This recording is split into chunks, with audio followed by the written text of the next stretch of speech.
having birdies in your greenhouse. It's the only way that I can always guarantee that I will come out and water everything. Because I know that if I have something out here that's hungry and thirsty, and I just need to check on them, then I check on everything else too.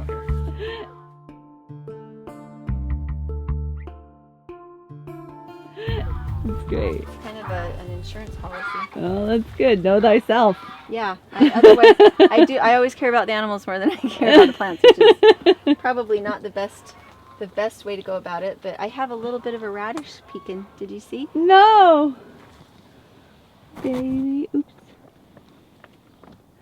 Beautiful. Okay. Mm-hmm. For me, it's more like the experience of gardening than it is the harvest, and I know that's probably not the best way to do it, but you know. I mean, as a cook and a food person, I like the process better than the harvesting. The process. And people would think it would be the other way around, but a lot of times I don't harvest that much, but I have so much fun planting and tending. To touch the dirt. Mm-hmm. I'm really excited that this last year we did this, and we did it in just straw bales without putting. We used the ammonium sulfate, the little pellets, the nasty ones, and the bale remained stagnant. It was like the bacteria couldn't get started and it was too heavy in the salts. And so when we put the 2 inches of rabbit manure on and watered that in, this time around we have happy mushrooms and we have abundant greenery.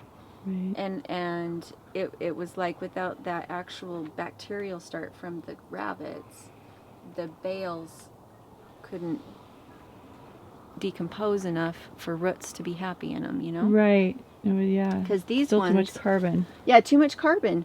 With these ones, I isolated the rabbit manure from the soil with the cardboard. With these ones, the rabbit manure is in the peat moss. And these ones, you can see they're just kind of stunted in some spots. They just never really got that happy. And I've had to fertilize them from the top, whereas these ones were in contact with the manure, and all this here was in contact with the manure. These ones took a long time to get started because they didn't have contact with the manure. I've had to make the rabbit manure tea and dilute it and put it in, and then rinse all the greenery so I don't have rabbit manure on everything. Right. But it's the only thing that's... And so the difference in that one was the cardboard. This one has cardboard between the rabbit manure and the plants didn't like that as much. No, they didn't. And how hot was the manure? Was it fresh? It was totally fresh. Wow. And I watered it in for a couple days, and that's what I was worried about, was that it would be too hot for them. Right. And I didn't put any of the seeds until I had watered it in for a long time and the heat had come down in the bales a little bit. Yeah. And about how long did that take? About a week and a half, 2 weeks. Okay. Was how long it took. Because these guys don't need the heat, whereas I put these guys out in the cardboard so that it would insulate them from the heat. Right. And they didn't do as well. How interesting. Yeah. So I have a girlfriend right now who's starting straw bale. And she just got chemical fertilizer because she's only here for 3 months. Yeah. And so she wanted to get it started. But rabbit manure would be an excellent suggestion. And how thick? Frame. Yeah, how thick did you put it on? Couple inches? Yeah, at least. Okay. And then I watered it in and then I added more. Okay. And what I did last year was I just put a little bit of dirt in around the seed. So I would poke a hole in the straw bale and put dirt in and then put the seed in. And there was never enough bacteria in that straw, even though it had plenty of food. Yeah. It was like the plant never accepted that this was home. You know? Yeah, like the roots just stayed shallow and they didn't go deep. They never went anywhere, even though I watered it constantly, because I can show you the old straw bale, and you can see that it never really... Now I've put rabbit manure on it, and it's starting to decompose a little bit, but this straw bale is from like last May, and it just never decomposed. Wow. So that's why I'm like, we're just going to use rabbit manure. We need some good culture in here to get everything going.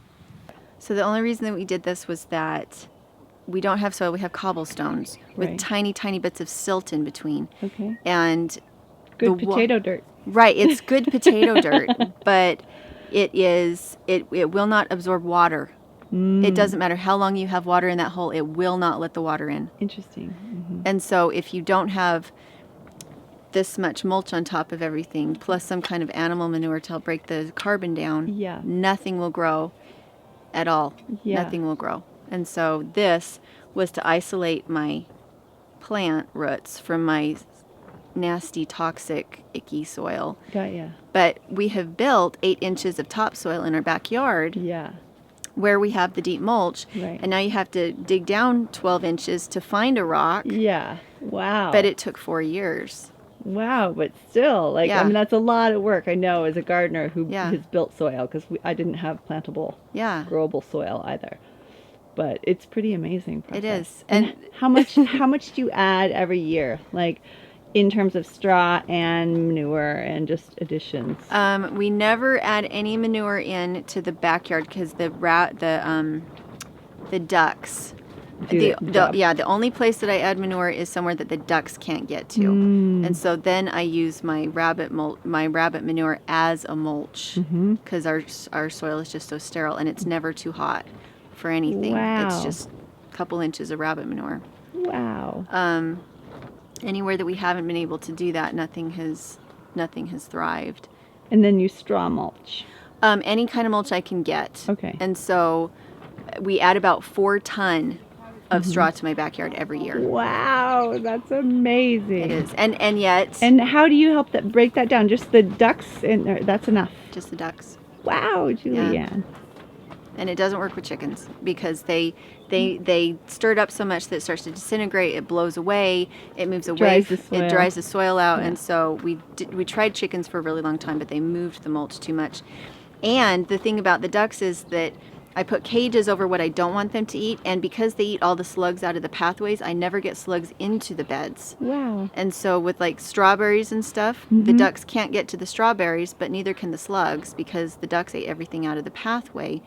But the first couple of years, the ducks ate everything just like the slugs did because I didn't know to put cages on them. Yeah. So that happens. So this works better. This works better.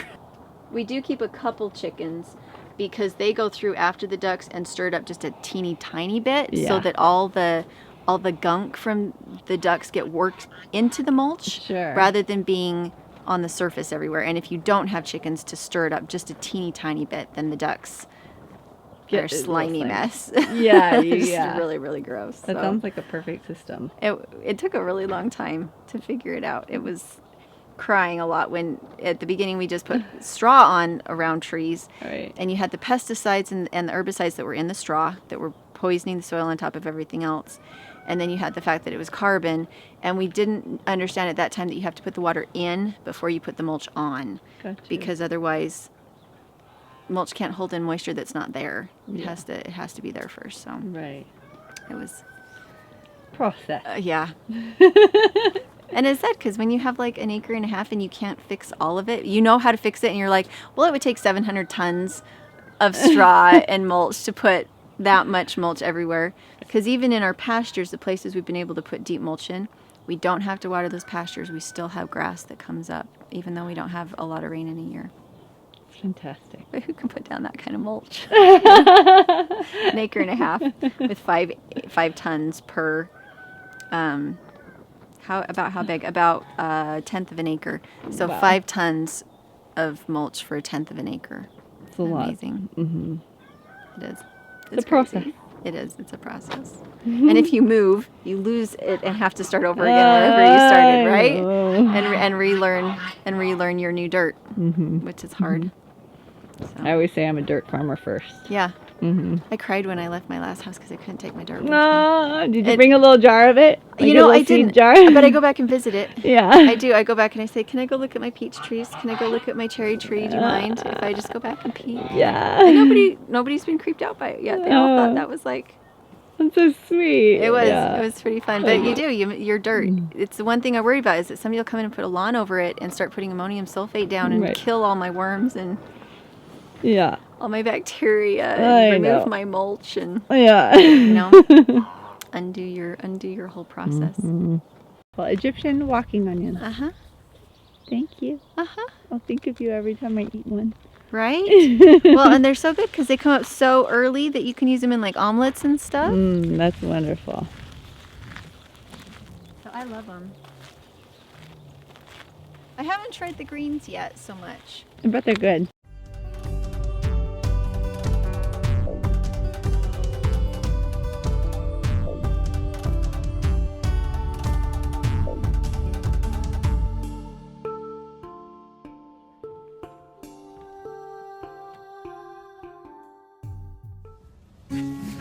I'm going to see Julianne.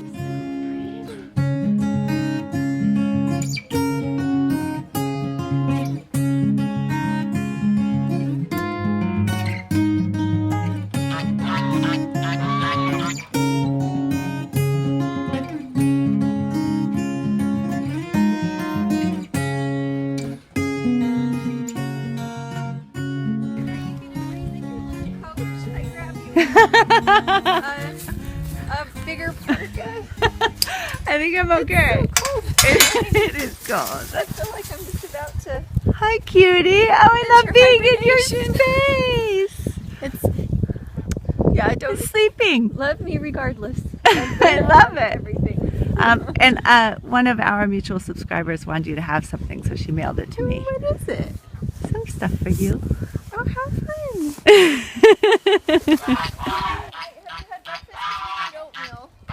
I'm fine. Thank you.